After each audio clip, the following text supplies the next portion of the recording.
నేను ఎల్ఏ వచ్చిన ప్రతిసారి ఏంటంటే వేరే వేరే ఫుడ్స్ అంటే డిఫరెంట్ కంట్రీస్ క్యూజిన్స్ ఉంటాయి చూసారా, అవన్నీ ట్రై చేస్తాను. ఎల్ఏలో ఉన్న అడ్వాంటేజ్ ఏంటంటే అంటే ఈ కాలిఫోర్నియాలో కానీ ఎల్ఏలో ఉన్న అడ్వాంటేజ్ ఏంటంటే బేసిక్గా పాపులేషన్ ఎక్కువ కదా, అందుకని చెప్పి ఎక్కడ లేని కంట్రీస్ అన్ని కంట్రీస్ క్యూజిన్స్ ట్రై చేయాలంటే బెస్ట్ స్పాట్ అంటే చాలా బెస్ట్ స్పాట్స్ ఉన్నాయి, కానీ నాకు తెలిసిన వాటిలో యూఎస్లో బెస్ట్ స్పాట్స్ ఏంటంటే ఆబ్వియస్గా ఎల్ఏ అనే చెప్తాను. సో ఇవాళ ఏంటంటే వియట్నమీస్ ఫుడ్ అంటే మన ఇండియాలో కూడా చాలామంది ట్రావెల్ చేస్తున్నారు. అది ఈ మధ్య చాలామంది ఇదివరకు థాయిలాండ్ వెళ్ళేవాళ్ళు, ఈ మధ్య ఏంటంటే వియట్నాం కూడా చాలా పాపులర్ అయిపోయింది.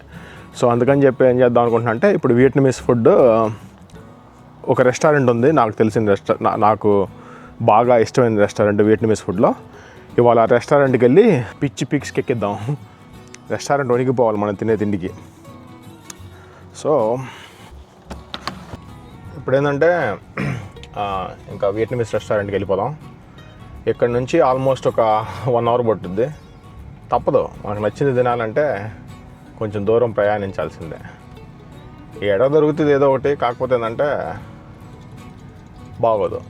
సో వీకెండ్స్ అప్పుడన్నా మనకు నచ్చింది తినడానికి వేరే కొంచెం దూరం వెళ్ళినా ప్రాబ్లం లేదు. సో అదే చేద్దాం. అప్పుడు ఎక్కడున్నా సరే నేను ప్రపంచంలో పెద్ద పెద్ద సిటీస్కి దూరంగా ఉంటే ఇష్టం. అక్కడ కూడా పల్లెటూరులోనే ఉంటాను. ఇక్కడ ఇది పల్లెటూరు కాదులే కానివ్వండి, కొంచెం ఆ వైబ్ క్రియేట్ చేస్తుంది. సో అందరూ చూసారనుకోండి, గుర్రాలు పెంచుతున్నారు. ఇదివరకు ఒక 5 years బ్యాక్ ఇదివరకు అసలు ఇక్కడ ఏం ఉండేది కాదు, కానీ రీసెంట్గా ఈ కోవిడ్ తర్వాత బాగా డెవలప్ అయిపోయింది. ఈ పాత ర్యాంచ్లు ఇవన్నీ అంతే ఉన్నాయి. మెజారిటీ ఏంటంటే ఇక్కడ 100 ఎకరాల్లో నీకు ఈ క్యాటిల్ రేజింగ్ ఇట్లా ఇవి చేసేవాళ్ళు. సో వీళ్ళందరూ ఏం చేశారంటే ఎప్పుడైతే ఈ భూమి వచ్చిందో బాగా మంచి ప్రైసులకి అమ్మేస్తారన్నమాట ఈ ఏడున్న ప్రాపర్టీస్ మొత్తాన్ని. అంటే ఇంకా కొన్ని ఉన్నాయి, ఇదివరకు ఇంకా దారుణంగా ఉండేవి, అవన్నీ అమ్మేసేసి వాళ్ళందరూ వేరే స్టేట్స్కి వెళ్ళిపోవటం కానీ లేకపోతే ఇంకా బయటికి వెళ్ళిపోవటం కానీ చేశారు. కొన్ని అయితే ఇంకా అంతే ఉన్నాయి.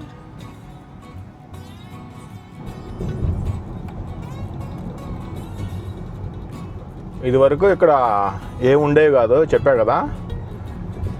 ఇప్పుడు ఈ డెవలపర్స్ ఉంటారు చూసారా, వాళ్ళందరూ తీసేసుకున్నారు అనమాట. ఈ ఏరియాని డెవలపర్స్ కొనేసేసారు. కొనేసి ఈ ర్యాంచ్లకి ఎకరాలు ఉంటాయని చెప్పా కదా, 100 ఎకరాలు అవి కొనేసేసి ఇండివిజువల్గా ఇల్లులు కడతాం స్టార్ట్ చేశారు. ఇప్పుడు వీళ్ళు ఇట్లా చేయటం వలన ఇక్కడ almost average medium home price వచ్చేసి ఒక 700K అట్లా ఉంది ఇక్కడ.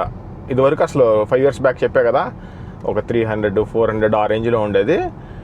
ఎప్పుడైతే కోవిడ్ హిట్ అవ్వగానే ఇంకా ఎప్పుడైతే ఈ భూమి వచ్చిందో రియల్ ఎస్టేట్ భూము ఆల్మోస్ట్ 700-800 అంటే నీకు మినిమం అంటే అవుట్ ద డోర్ కానీ ఎట్లా ఫ్రేమ్ చేసుకోవాలన్నా సరే ఒక 7 కోట్లు, మన ఇండియాలో 7-8 కోట్లు పెట్టందే నీకు అక్కడ బేసిక్ ఇల్లు కూడా రాదు.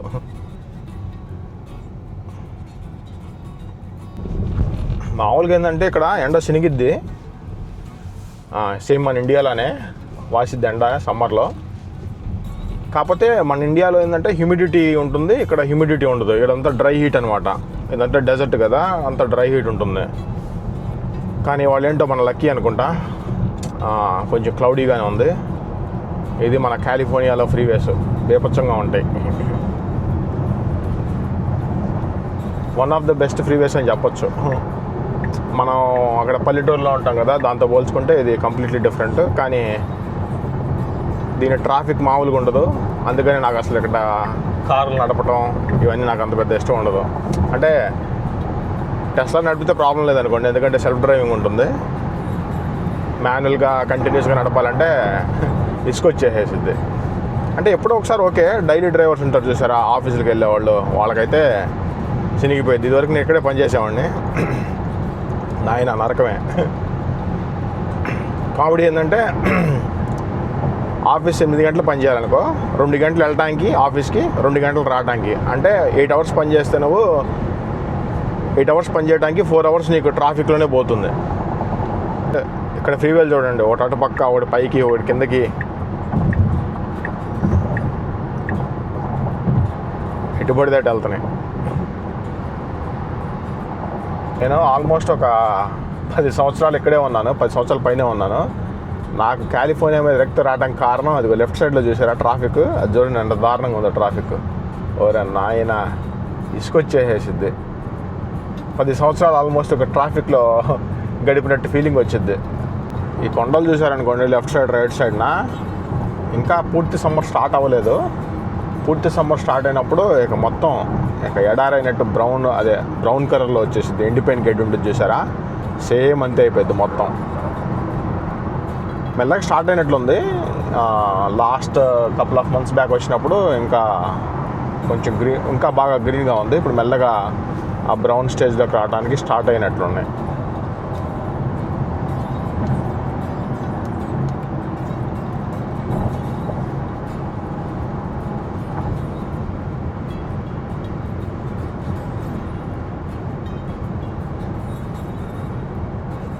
ఇక్కడ ఇదే ప్రాబ్లం. ఇప్పుడు ఆల్మోస్ట్ 5 లైన్ ఫ్రీగా ఉంది. 5 లైన్ ఫ్రీగా ఉన్న ట్రాఫిక్ చూడండి ఎంత దారుణంగా ఉందో. అది వాళ్ళ వర్కింగ్ డే కూడా కాదు. వర్కింగ్ డే అయితే ఇక చెప్పాల్సిన అవసరం లేదు, బంపర్ టు బంపర్ ఉండేది ట్రాఫిక్. ఇక తాబేలే ముందెళ్ళిద్దాము ఆ లెక్కన తయారయ్యిద్ది. నాయన ఇక్కడ నుంచి కొంచెం ముందుకెళ్ళాం అనుకోండి, హోండా స్టేడియం ఉంటుంది. అంటే హోండా వాడు కట్టాడు అనమాట స్టేడియము. ఇప్పుడు లెఫ్ట్ సైడ్లో చూసారనుకోండి, ఆ లెఫ్ట్ సైడ్లో కనపడేది మొత్తం హోండా స్టేడియము. హోండా స్టేడియంకి సంబంధించిన పార్కింగ్ అదంతా. ఇక హోండా సెంటర్ చూసారు, అది హోండా వాళ్ళు బిల్డ్ చేశారు. ఇక్కడ ఉన్న ఏరియాలో పాపులర్ స్టేడియం అది. ఆ రైట్ సైడ్లోది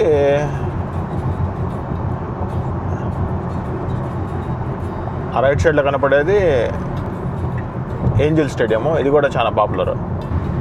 ఈ ఎగ్జిట్ తీసుకుని కొంచెం ముందుకెళ్ళాం అనుకోండి, డిజ్నీ ల్యాండ్ ఉంటుంది. అది కూడా one of the popular destination ఈ ఏరియాలో. ఆ ముందు కారు మీద రాశాడు చూసారా, ఘాట్ ఇంక్ అని చెప్పి. బేసిక్గా ఏంటంటే ప్రమోట్ చేసుకుంటున్నాడు. ఆయన టాటూ ఆర్టిస్ట్ అనమాట. ఘాట్ ఇంక్ అంటే టాటూ ఉన్న, మీ ఒంటి మీద టాటూలు ఉన్నాయా అని చెప్పి అడుగుతున్నాడు. సో బేసిక్గా ఆయన ప్రమోట్ చేసుకుంటున్నాడు. అదే రెస్టారెంట్ పేరు క్వేవాడా. రెస్టారెంట్కి వచ్చాను అనమాట. ఇదే మెనూ. ఇక్కడ పేర్లన్నీ మనకు తెలియపోయినా కొన్ని తెలుసు, తట్టేయటమే. అదేంటంటే ఇది సైడ్ సాస్ అనమాట. చిల్లీ సాసు, ఏంటంటే పెప్పరు, మంచింగి ఇస్తారు ఇక్కడ. చిల్లీస్, థాయ్ చిల్లీస్ చినిగిపోయిద్ది, వంట మామూలుగా ఉండదు. పెప్పర్ మళ్ళీ. ఫస్ట్ డిష్ వచ్చేసేసింది స్ప్రింగ్ రోల్స్ అనమాట, ఎగ్ స్ప్రింగ్ రోల్స్. ఇదేంటంటే హాట్ టీ. ఈ సూప్ ఎట్ట చేస్తారు నాకు తెలియదు, కానీ కత్తిలా ఉంటుంది సూప్ మాత్రం. ఇది కూడా పెప్పర్ వేసేసి ఇది ఇచ్చేసారు. ఫిష్ సాస్ అనమాట. చాప్ స్టిక్స్తో లాగించాలి.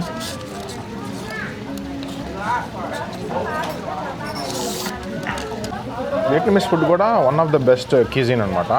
చూడండి సాలడ్స్, గ్రీన్స్ ఎంత తింటున్నారు వీళ్ళు. సో ఇప్పుడు ఫస్ట్ ఈ సూప్తో తట్టేద్దాం.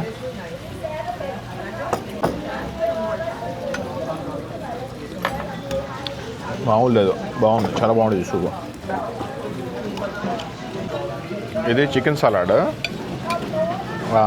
ఆనియన్స్, చాప్ చేసిన ఆనియన్స్, క్యాబేజీ, చికెన్, ఇంకా వేరే సాసులు వేస్తారు నాకు గుర్తులేదు సరిగ్గా. ఇంకా లీవ్స్ ఉంటాయి పైన. ఇది కూడా పిచ్చెక్కిచ్చేసింది. ఇందాక ఇచ్చారు చూసారా ఎగ్ రోల్. ఆ ఎగ్ రోల్ ఏంటంటే ఇట్లా ర్యాప్ చేశాను అనమాట. దీంట్లో వెజిటేబుల్స్లో ర్యాప్ చేసి ఇట్లా దీంట్లో ముంచుకోవాలి. దీంట్లో ముంచుకుని గుద్దేయటమే.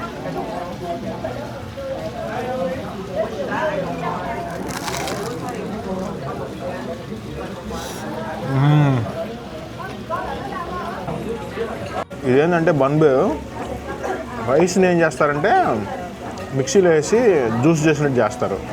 చేసి ఆ ప్లేట్లో పోసి స్టీమ్ చేస్తారనమాట. అప్పుడు ఇట్లా తయారైంది టెక్స్చర్. దానిపైన స్ట్రింప్ని వేస్తారు. చూడండి పడిపోయిద్ది. ఇది సూపు, చికెన్ను ఇంకా బ్లడ్ వేస్తారు. అది చికెన్ రైస్, స్టిక్కీ రైస్.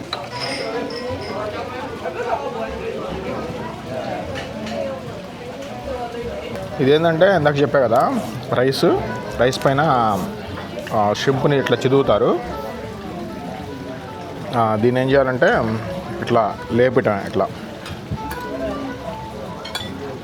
ఇట్లా లేపేసేసి ఇదంతా రైస్ షింపు ఇట్లా లేపేసి తినేయటమే. మామూలుగా ఉండేది కూడా అయిపోతుంది.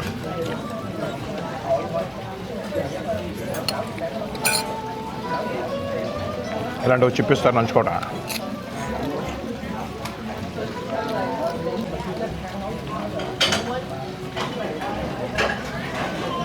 సలాడ్ అనమాట. ఈ లిక్విడ్ మొత్తాన్ని దీంట్లో కలిపి పెట్టేసా. ఇప్పుడు ఏంటంటే దీన్ని ఇట్లా పోసుకుంటాం. పోసుకుని సలాడ్ చూసారా, సలాడ్ని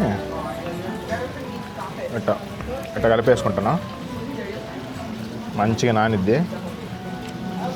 నానంగానే ఇంకా గుద్దటమే.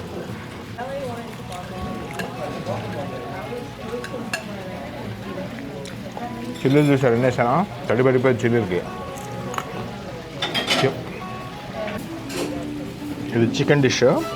చికెన్ ఏంటంటే ఆయిల్ పైనుంచి పడతా ఉంటుంది, పడినప్పుడు ఫ్రై అవుతుంది. ఇది పికిల్డ్ క్యాబేజ్, స్టిక్కీ రైస్. ముక్కను తట్టేసా కానీ ఇంక ఇక అన్నం నా వల్ల కావట్లేదు. అరుగుదలకి గ్రీన్ టీ వేసేసి ఇక లాగిచ్చేద్దాం. అంతా అయిపోయిన తర్వాత ఫ్రూట్స్ తట్టాలి కదా, ఇది తట్టేద్దాం. ఇక్కడ భలే సపరేట్గా అమ్ముతారు ఇట్లా.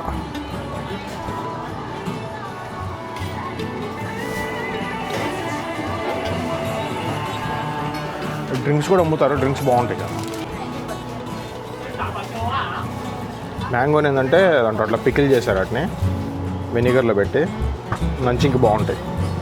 సేమ్ జాక్ ఫ్రూట్, మ్యాంగోస్ మొత్తం కట్ చేసి ఇంకా డైరెక్ట్గా దున్నే టైంకి రెడీగా ఉంటుంది. కార్న్ మిల్క్ అంటే అందులో పుడింగ్.